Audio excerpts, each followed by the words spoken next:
This week, finding bugs in LastPass while in the shower. IG gets a long overdue security feature. Malware trying to be stealthy to rip apart your network. Sharing is caring on docs.com. Ashamed to click a porn link. Crime that pays until you get arrested. And attacking critical infrastructure. Israel Barak joins us to talk about unifying industrial control system security operations into an enterprise SOC. All that and more on this edition of Hack Naked News. This is Security Weekly, for security professionals, by security professionals.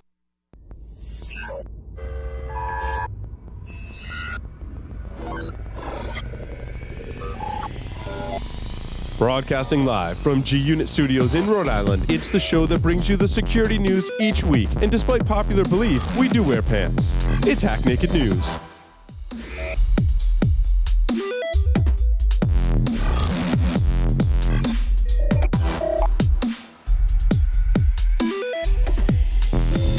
Brought to you by LogRhythm's Netmon Freemium delivers real-time network visibility to quickly identify emerging threats in your IT environment. Netmon Freemium is a free commercial-grade network forensics and traffic analytics solution. You can use Netmon Freemium's powerful capabilities to search against all observed network traffic, identify abnormal traffic patterns and application usage, and quickly analyze full packet captures. Take the first step towards real-time network visibility. Visit logrhythm.com/freemium to learn more and download it today. IT Pro TV, an easy, entertaining approach to online IT training. Stream over 2,000 hours of up-to-date, high-quality video content live and on demand. For a free 7-day trial and for a limited time, get 50% off a monthly membership for the lifetime of your active subscription. Visit itpro.tv/hacknaked and use the code HN50. Welcome to Hack Naked News number 117. I'm your host, Paul Asadorian, reporting on the information security news for March 28th, 2017. Quick announcement, IT Pro TV's courses now include Sierra Update, Let's Encrypt, ITIL SOA, and ITIL PPO. Premium annual memberships include video content as well as access to virtual labs and Q&A forums. You pay $85.70 per month, or you would pay, stay tuned, $85.70 a month or $857 per year. But we have a special offer for our listeners. For a limited time, get 50% off a monthly membership for the lifetime of your active subscription by visiting itpro.tv/hacknaked and use the code HN50. On to the security news for this week. LastPass is in the news. That's right. Tavis Ormandy, reportedly while in the shower, came up with a way to bypass controls in the browser plugins for LastPass. Essentially, a malicious website could read all of your credentials with just a few lines of JavaScript. While this makes me feel uneasy and wanting to reset all of my passwords and probably take a shower, LastPass immediately shut down the vulnerable service and got working on a patch. They are one of the best when it comes to vulnerability disclosure response, which is why we love LastPass. Even though they had a heinous vulnerability in their product, they fixed it. So LastPass users running 4.1.36 in Firefox and 4.1.43 in Chrome and 4.130 in don't use Edge or Opera. Those are the ones that matter. They're all patched. Even Edge is patched against this serious vulnerability. A second overlapping vulnerability affects older Firefox 3.32 versions, with a fix being in the upgrade to 4.x. Instagram adds two-factor authentication, finally joining the ranks of Facebook, Twitter, and LinkedIn by allowing users to enable two-factor authentication. It uses SMS to send the code to your phone, but interesting how it generates backup codes. Upon turning the feature on, Instagram also supplies users with 5 different backup security codes in case a user can't receive a security code by text. That's right, in case your phone is stolen, right? So the codes are a set of 8 digits. They can also be used, like I said, if a phone has been stolen, compromised, or misplaced. The servers automatically, get this, saves a screenshot of the codes to the user's photo section of their phone and also allows the users to copy the codes to the device's clipboard. I'm not sure I'm a huge fan of copying your backup security codes to your phone in case your phone gets stolen, because that means that the people also could have access to your phone where the security codes are. So this is one of the reasons why two-factor authentication, I think, kind of gets a bad rap. Hopefully they come around and do support things like a token even. New clues surface on Shamoon 2's destructive behavior. Shamoon 2 uses a combination of legitimate tools, such as the open source utility PA-exec and batch scripts, to evade detection and spread itself throughout a network, according to researchers at Palo Alto.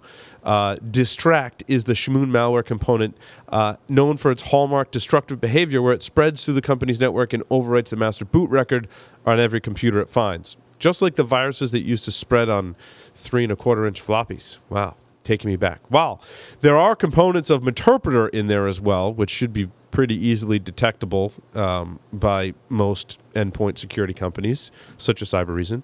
I say that because Israel's here with us. We'll get to him in a second. All of the other activities conducted using techniques that are not unique to the malware itself and are part of like normal everyday systems administration in order to evade detection. So that's kind of interesting. You could certainly detect this based on behavior now that they've pinpointed some of the behaviors of Shamoon 2. Yes, your dishwasher. That's right. Your dishwasher has a bug. And not the kind that would be like washed out by running your dishwasher. No, this is a vulnerability in a particular model for commercial uses by restaurants and bars. So not the dishwasher in your home. I don't understand why you need a web server in the dishwasher in your home. However, researchers notified the manufacturer, Miele. I want to say it's Miele. I'll get corrected on that. They make like really high-end appliances. They notified the manufacturer on November of 2016. Not getting anywhere in that disclosure process, they made the bug public. Details were posted about the directory traversal vulnerability, which again was running in the web server inside the embedded Linux system of the dish cleansing machines. I guess you do need to know what your dishwasher is up to if you're in a commercial application, perhaps.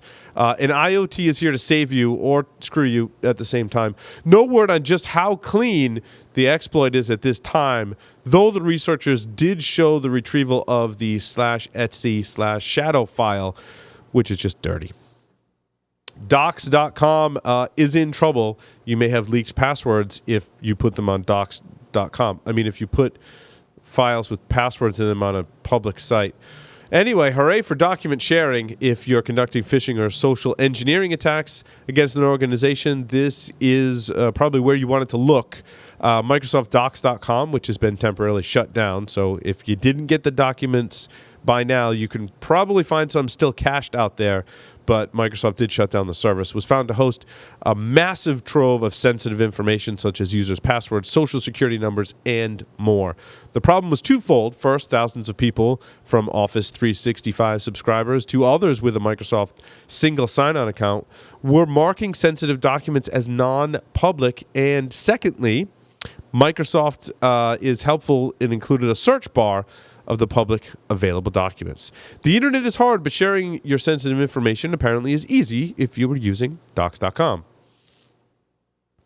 Ransomware scammers exploited a Safari bug to extort porn viewing iOS users. So here's the thing. If you clicked a porn link, I mean, a lot of us have clicked a porn link. I mean, let's just come clean with it, or maybe you don't.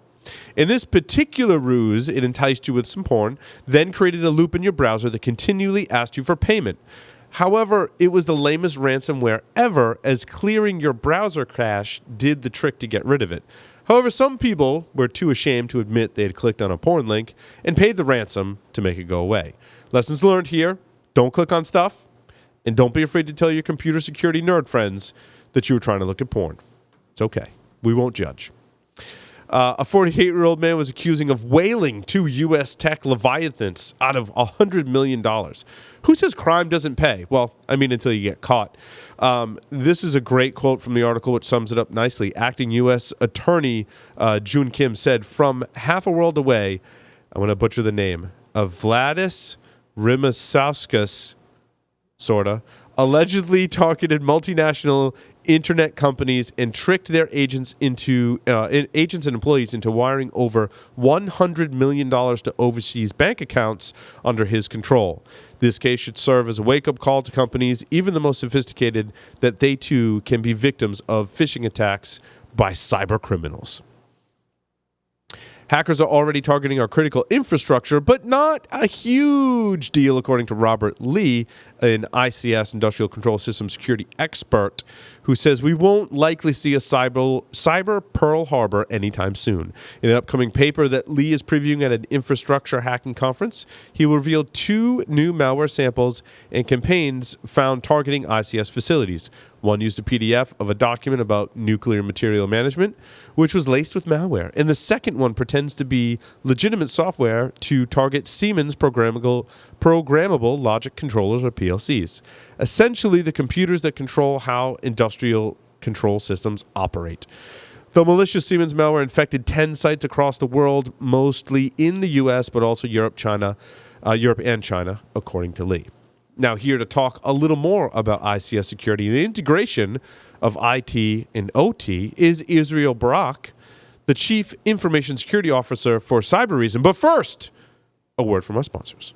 You have a website, an external presence, employees, an office? Any of these things can be compromised and attacked. How are you defending these assets? Have you penetration tested these public assets? Start 2017 by taking a proactive approach to securing your vulnerable areas. Black Hills Information Security has been helping companies find their weaknesses since 2008. Email consulting@blackhillsinfosec.com and see how they can help you sleep better at night. Has your network been breached? Cybereason can help you answer this question. Cybereason products hunt for threats within your network and eliminate them in real time. To Cybereason, real time means within seconds. Founded by former military hackers who don't play by the rules, they've built this experience into their platform. Harness ingenuity and imagination, not just code, to defeat attackers. Cybereason. Disrupt the adversary and let the hunt begin. Welcome back, everyone. Welcome Israel Barak back to the show. Israel, welcome to Hack Naked News. Oh, thanks, Paul. It's great to be on the show. It's great to have you as always. You're an old Security Weekly veteran. You're one of the first guests actually in our new studio, which was a lot of fun. So you're also in the Boston area. That's correct, Israel? That is correct, yeah. So are you attending Source Boston or speaking or doing anything with Source Boston? Well, I'm planning to attend Source. It's going to be my second year there. Last year I attended based off of a recommendation that I gotten from a colleague. I didn't know a lot about the conference, but after spending the a few hours there, it was just a very good experience. So I'm definitely going to attend this year as well. Fantastic. We'll see you there. And Security Weekly listeners can receive a $100 discount on either trainings or the conference talks by using the code SecurityWeekly at sourceconference.com. So, Israel, you wanted to talk about a topic that I think it gets more and more relevant as we go on. And being in the kind of ICS circles several years ago, we always talked about the integration of IT, or the traditional information technology department, and operational technology, the people that run the nuclear power plant and the systems that support that. So I'm curious to get your take on this particular integration and some tips as to successful ways in which we can do that. Well, I think with in the context of working with the Cybereason technology, we work with cyber operations centers and security operations centers to enhance their tool set and capabilities, and so SOC architectures are something we regularly come across. And I think an interesting aspect of this is what we see happening in many organizations that operate both an IT network and an OT network. And, I think the security practices of OT network are really going through a similar process to what happened in the IT networks maybe 10 to 15 years ago. Traditionally, the security of those OT networks really relied on, segregating them from internal IT networks and obviously from external networks. And that was mostly through either firewalls or in many cases with unidirectional traffic devices that would essentially allow traffic to go from, the OT network out, but not in. That was really kind of the basic understanding of how to secure an OT network, and that obviously doesn't provide any type of significant obstacle as it relates to a half sophisticated attacker. Yeah, I mean, it's certainly, as we use firewalls to separate infrastructure, I think that's a good thing. But it's kind of curious when we start moving down the path of getting OT to where IT has gone, do you find that is it like one SOC now? So is it essentially one operations center that's handling OT and IT? I mean, because it's kind of like a merger and acquisition, right? You had two teams that were operating independently. Do you see the SOC as one way that they can easily come together? Definitely, for sure. I think I think the industry is realizing, just like the IT security industry realized a long time ago, that really many attack tools and techniques would allow an attacker to gain access into an air-gapped or segregated network, and there's very little the SOC can actually detect or even see right now in the OT side of the business, let alone in response to contain an incident. And really, the attack in many cases gets detected only after the attacker actually starts causing some visible damage. So I think that leveraging on that pain point of let's try to, really step away from the perimeter defense-only security approach into really trying to understand what is happening in our network based on the understanding that people can get past perimeter security, even in some cases pretty easily, and integrate that into our SOC to see if we can stop these breaches from actually getting to their damaged stage. Yeah, and I think traditionally we've applied security technologies to the ICS controls or sensitive operations areas like that in ICS that have been very low impact, right? Because you can put up a firewall, and for the most part, if it's just separating the network, it's not going to impact operations necessarily, right? It's a relatively low risk of impacting a computer that needs to talk to a PLC that is controlling some critical part of the application. And I think the technology we had probably 10 or 15 years ago probably wasn't best suited for that environment, right? But in the past 10 or 15 years, obviously Cybereason's a sponsor and you work for Cybereason, but the technology has come a long way where we can play, I think, better in that environment without impacting their operations. And now in a time where industrial control systems are certainly targeted more than ever before, I think that's what's going to need to happen. So can you speak about how maybe more safely we can apply some of these security controls to such sensitive environments?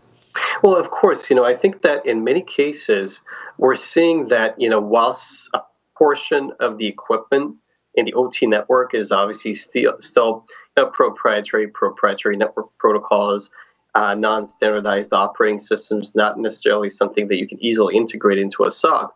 There are definitely some low-hanging fruits that you can already integrate, like the HMI supervisory systems that can be easily integrated into a standardized SOC, traffic collected off of the network that can be easily integrated into a SOC.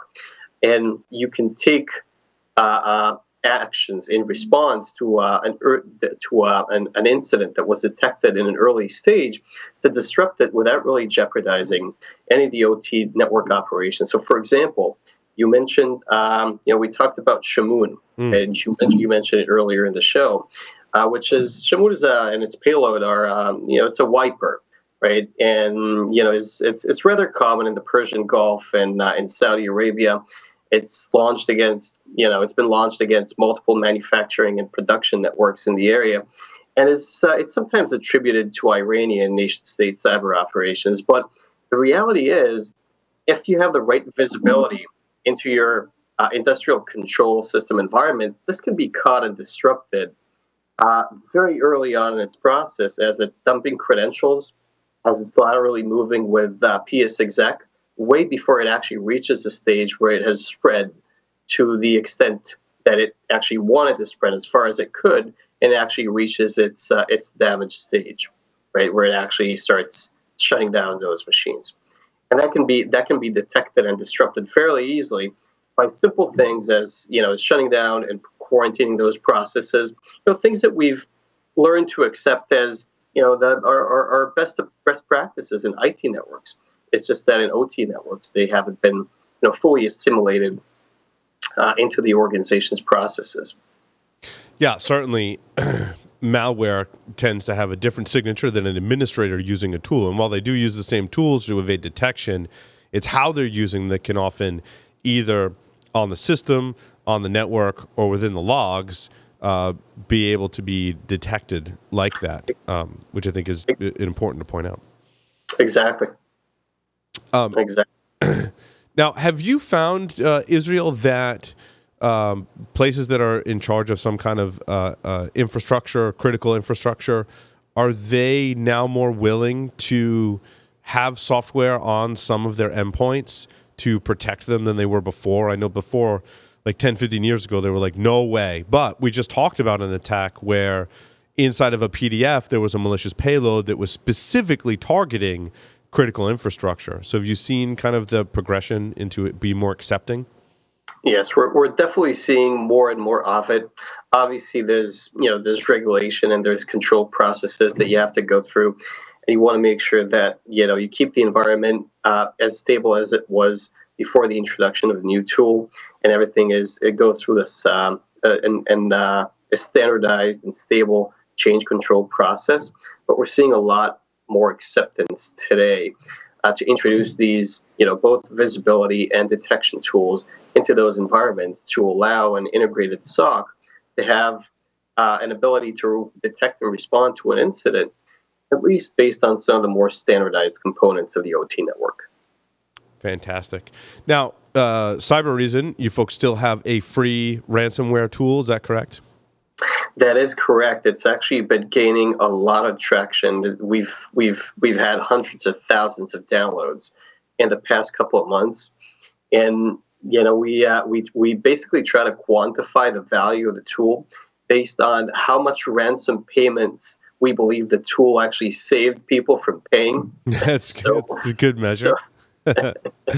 So we take the detection and the type of strain of the ransomware that we blocked and the amount of the average ransom sum strain typically demands for, and we kind of we have a running average of how much we've actually saved, and it's I think for now it's in the millions. I think the tool is saving a lot of money for people. That's fantastic. You can get that free tool at ransomfree.cybereason.com and check it out for yourself. Israel Barak, thank you very much for appearing on Hack Naked News. Thank you, Paul. That concludes this edition, and we'll see everyone next time. Thanks for listening and watching.